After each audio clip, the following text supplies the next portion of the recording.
Hey, in today's competitive real estate market, as a buyer, you need every advantage you can get. Here are 5 great ways to make your offer stand out.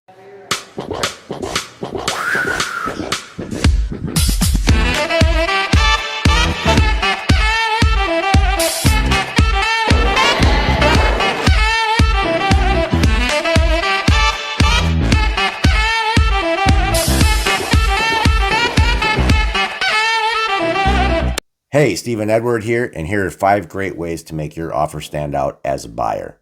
Number one is the inspection contingency. The inspection contingency normally gives you 7 to 10 days to hire an outside or third-party inspector to review the property and document any repairs that need to be made.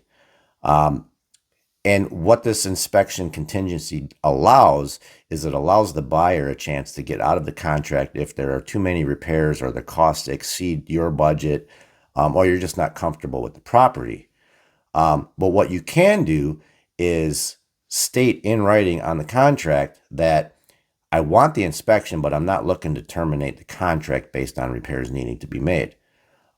This makes your offer more appealing to the seller, knowing that, hey, there might be some damage on the shingles, or there's a crack in the foundation, or there's electrical issues or plumbing issues. But simply stating, I'm not looking to terminate the contract. I like the house. I'm willing to make the repairs myself. I just want to have the inspection and have these documented so that I know what I'm dealing with. Make sure offer more competitive and more appealing to the seller.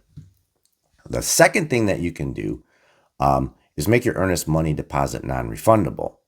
I know this sounds risky, but if you do a thorough inspection when you walk through the house, you can confidently put in writing that my earnest money deposit is non-refundable. I want the house. It shows the buyer that you're serious. If you back out for any reason, then the seller gets to keep your earnest money deposit. But if you're trying to beat out the competition, it's a great way to make your offer stand out.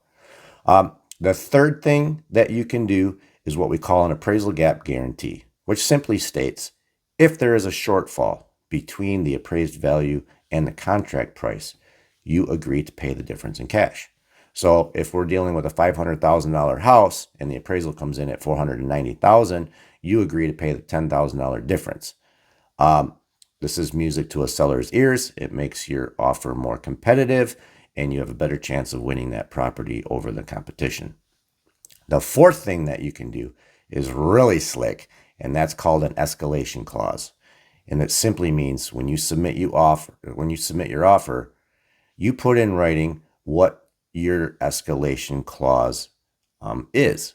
So you may say, hey, on this $500,000 house, I'm willing to escalate my offer by $15,000. So let's say, for an example, on this $500,000 house, you put an offer at $490,000, but you have a $15,000 escalation clause. That essentially means you're willing to go to $505. So if somebody comes in and offers $495, your escalation clause would go $1,000 over that legitimate offer, and you get the house. If somebody comes in at $500,000, your escalation clause would put you $1,000 over that offer. So you can simply put in writing, my offer is X. I'm willing to go up 10, 20 grand in escalation amount in $1,000 increments. And it's a great way to beat out the competition. And it may help you avoid a highest and best multiple offer situation. Meaning, if there are multiple offers on the property and you have an escalation clause, the seller may choose your offer and not go to a highest and best and give everybody a chance to submit their highest and best offer. So it may give you an opportunity to avoid that. It may appear that you have the strongest offer. It's a really slick way to be competitive and, give you a better chance of winning that property. And the fifth thing is strictly from experience. I do not advise putting a time limit on an offer. Many times we get offers that come in and there's a time limit. Buyers want a response within 24 hours. And the problem with that is many times the sellers are on vacation, or they're out of town, or maybe they don't get a signal where they're at. They don't have access to the internet at that particular time. So when you submit your offer with a time limit and your time clock is ticking, by the time the seller gets a chance to review the information, review the offer, and then they see that there's a time limit, they're like, what the hell? I'm supposed to respond right away. I don't have time. Like, they get irritated. So I don't advise putting a time limit on. You make a serious offer. The sellers are selling for a reason. They want to make a deal, and they're going to respond to you. And, a general response time is, I would say, 2 or 3 days anyway.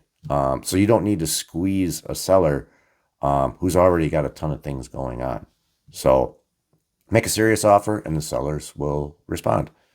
Hope this information helps. Again, here are the top 5 things to make your offer stand out. Number 1 is the inspection contingency. Simply state you're not looking to terminate the inspection based on repairs that need to be made.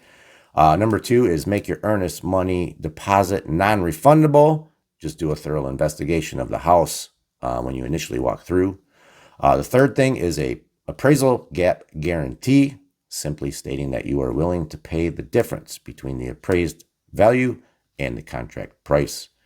Fourth is the escalation clause, a really slick way to make your offer competitive by putting in a certain dollar amount that you're comfortable with and escalating in $1,000 increments up to that amount. And fifth and final thing is don't put a time limit on your offer. It just squeezes the sellers and they feel rushed, and that does not make your offer stand out. I'm Stephen Edward. I appreciate you watching my videos. Definitely connect with me on social media at Stephen Edward Detroit. I'm on all the social media channels. And if you are looking to sell a property or you're looking to purchase a property here in Metro Detroit, definitely check out my website at StephenEdwardDetroit.com. I look forward to working with you in the future, and I'll catch you on the next video. Thanks. Bye.